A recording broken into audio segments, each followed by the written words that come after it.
अस्सलामुअलैकुम and good morning my dear brother and sisters. मैं उम्मीद करता हूं कि आप सब लोग खैरियत से होंगे। अच्छा दोस्तों, पिछले दिनों में हमने टेल्क वालों को एक खत तैयार करके दिया, ठीक है, कि जो भी खत आ जाए कि आपको जो फिक्स लाइनें हैं जो आपके ब्रीफ के शुरू में, दरमियान में या आखिर में लिख सकते हैं, वो कम से कम 50 या 60 लफ्ज़ का हमने एक ब्रीफ तैयार करके दिया था जो टेल्क वाले स्टूडेंट लिख सकते हैं, ठीक है। ओके, वो हमने बड़ी मेहनत से वो तैयार करके दिया था क्योंकि टेल्क वालों के पास ऑप्शन ये होती है कि उनको सिर्फ एक ही खत आता है, उसी को पढ़ के उन्होंने जवाब देना है। और वो जो हमने आपको जो हेल्पिंग कह लें या सपोर्टिंग लाइंस आपको दी थी, जो आप शुरू में, दरमियान में और आखिर में लिख सकते हैं, वो थी सिर्फ टेल्क वालों के लिए, ठीक है। तो मैंने सोचा कि फिर क्यों ना हम वो स्टूडेंट्स जो डेट सेट का इम्तिहान देना चाहते हैं, ठीक है, उनके लिए भी एक खत जो है वो तैयार करके बता दिया जाए कि वो भी, मतलब कि जो भी खत आ जाए, किसी भी किस्म का खत आ जाए, ठीक है, वो आप कैसे लिख सकते हैं, क्या ख्याल है। और वो ये कम से कम, ये अभी मैं आपके सामने पढ़ूंगा ये, ठीक है, आपने शुरू में लाइनें कैसे लिखनी है, दरमियान में, एंड पे, ठीक है, तो ये मैं आपके सामने रखूंगा, तो ये फिर आप लिख लीजिएगा। ये मैंने इनफॉर्मली लिखा है, ठीक है। इनफॉर्मली का मतलब है यानी आप किसी दोस्त को खत लिख रहे हैं, ठीक है। लेकिन इसके अलावा अगर आप किसी कंपनी में या किसी, मतलब के बाइशफिल आप लिख रहे हैं, किसी दफ्तर में या किसी स्कूल में लिख रहे हैं, वो फॉर्मल तरीके से होगा। लेकिन ये है, ये इनफॉर्मल है, जैसे किसी दोस्त को लिख रहे हैं, ठीक है, वो, ठीक है। और इन जो इसमें फर्क यही होगा कि जहां पे फॉर्मल के अल्फाज आपने लिखने होंगे वो मैं आपके सामने रख दूंगा इंशाल्लाह, ठीक है। सुनिए, सबसे पहले जब आप किसी दोस्त को खत लिखेंगे, जारी बात है, अगर आप किसी लड़के को लिख रहे हैं तो लाएगा लीबा अहमद। क्या ख्याल है, अगर आप किसी दोस्त को खत लिख रहे हैं तो आएगा लीबा अहमद। ओके, आप अहमद लिख देंगे, ठीक है। ओके, उसके बाद अगर फिर लीबे आना, अगर किसी लड़की को लिख रहे हैं तो फिर आपने लीबे लिखना है, ठीक है। ओके, अगर आप लड़के को एड्रेस करके लिख रहे हो तो लीबा, अगर लड़की है तो लीबे, ठीक है, आना कर लेते हैं, सही है, आना, ठीक है। उसके बाद फिर आपने कॉमा डाल दें, ओके।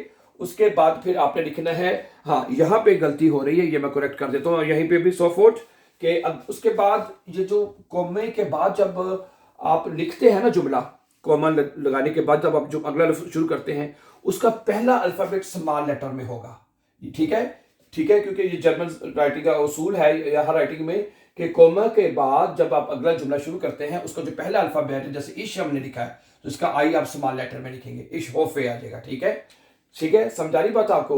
तो इश होफे, अच्छा, सबसे पहले जारी बात है, आप किसी को खत लिख रहे हैं तो उसका हालचाल सबसे पहले आपने पूछना होता है, हैं, तो आप उसको लिखेंगे, भाई इश होफे एस गेट डियर गुड, मैं उम्मीद करता हूं कि तुम खैरियत से होगे, तुम ठीक ठाक होगे, हैं, ये पहली लाइन लिखी उसको आपने।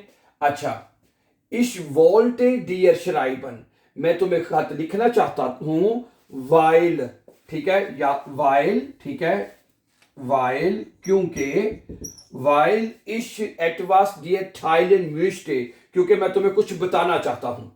समझा रही बात आपको, है, ये वाली जो लाइनें हैं ये पूरा सेम टू सेम आपने ऐसे लिख देना है। कोई भी खत आपको आ गया है, आप अपने दोस्त को लिख रहे हैं, मैं फिर बात बता रहा हूं, दोस्त को खत आप लिख रहे हैं, उसे कुछ कहना चाहते हैं, बताना चाहते हैं, तो ये वाली लाइनें आप इसी तरह ही लिखेंगे, same as it as, okay, ठीक है। तो मैं तुम्हें कुछ बताना चाहता हूं, ठीक है। उसके बाद फिर आपने जो 4 पॉइंट्स आपने लिखने होते हैं, नॉर्मली कितने पॉइंट लिखने होते हैं, 4, ठीक है। जब आपने पुंक्ट आइंस लिखना है, पुंक्ट आइन लिखना है, तो ये वाली लाइन आपने लिखनी है, सुएस्ट मिस्टे इश डियर जागन, सबसे पहले मैं तुम्हें ये कहना चाहता हूं, कोमा 10 के। अब ये जितने भी ये जो, अच्छा, ये जो 10 है ये एक नेबनजार्ट्स है, 10 क्या है, एक नेबनजार्ट्स है। नेबनजार्ट्स का मतलब है कि इसके बाद आप जो जुमला लिखेंगे, मैं अभी आपको बताता भी हूं जुमला लिखे, कि इसके बाद आप जो जुमला लिखेंगे उसमें अगर वर्ब है या हेल्पिंग वर्ब है वो अपने एंड पे ले जानी है। आपने, जारी बात है, आप जो पहला पॉइंट लिखेंगे वो जो ब्रीफ आपको आया होगा उसके मुताबिक ही लिखेंगे ना, जो सही है।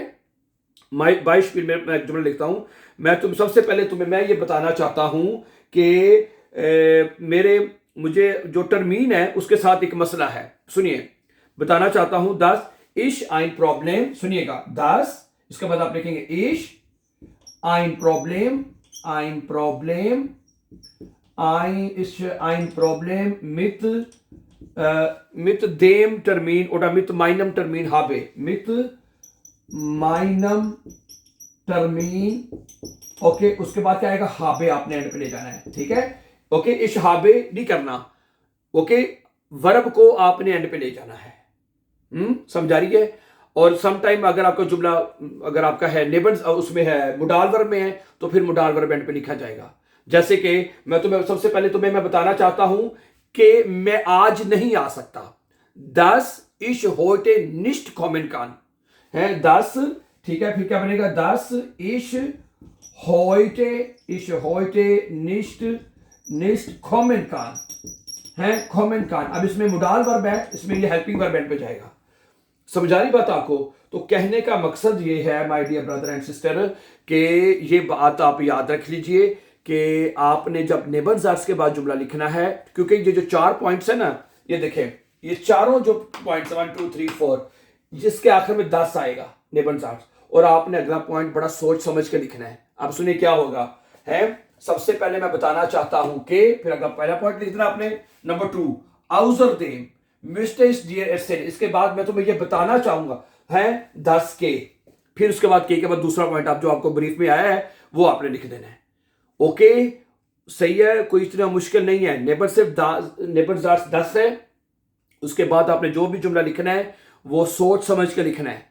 हेल्पिंग वर्ब है तो वो उठा के एंड पे ले जाना है, अगर वर्ब है तो वो उठा के एंड पे ले जाना है। इसी तरह तीसरा point ein weiter Punkt ist, एक और बात ये है कि अगला पॉइंट ये है कि 10 है, अगला पॉइंट ये है कि कोई भी आप बता सकते हैं, ठीक है। 10 मसलन कि मुझे एक इसका जल्दी हल चाहिए। 10 ich eine schnelle Lösung brauche, ठीक है ना, ठीक है। कुछ भी आप लिख, जो जारी बात है, अब हमें तो नहीं पता ब्रीफ कौन सा आना है, ठीक है, उसके जारी बात है। उसमें जब भी आप चौथा पॉइंट लिख लें, जब चौथा पॉइंट लिखना होता है तो चौथा आखिरी पॉइंट होता है। नॉर्मली चौथा पॉइंट जो होता है वो आखिरी पॉइंट होता है, तो उसकी शुरुआत आप ऐसे करेंगे सुम शुरूस, आखिर में मिस्टेश जागन। मैं ये कहना चाहता हूं कि क्या ख्याल है, तो ये 4 लाइनें 1 2 3 4 ये 4 हेल्पिंग लाइनें हैं जो कि आपको चारों पॉइंट्स को लिखने में मददगार होंगी। ये एज इट इज लिख लीजिएगा। उसके बाद आपका सिर्फ जो काम रह जाएगा वो आपका रह जाएगा सिर्फ और सिर्फ 4 पॉइंट को लिखना, सही है। अच्छा उसके बाद देखें फिर आखिर में जो एंडिंग लाइनें होती हैं वो आपने इसी तरह लिख देनी है। बिटे श्राइब मियर बाल्ड सुरुक, मेहरबानी करके मुझे जल्दी से जवाब दे देना। इश फ्रोय मिश ऑफ डाइने एंटवर्ट, मैं जो तुम्हारे जवाब का इंतजार रहेगा। आगे लीबे ग्लूसे लिख दे या फीले ग्लूसे, दोनों में से कोई भी लिख सकते हैं।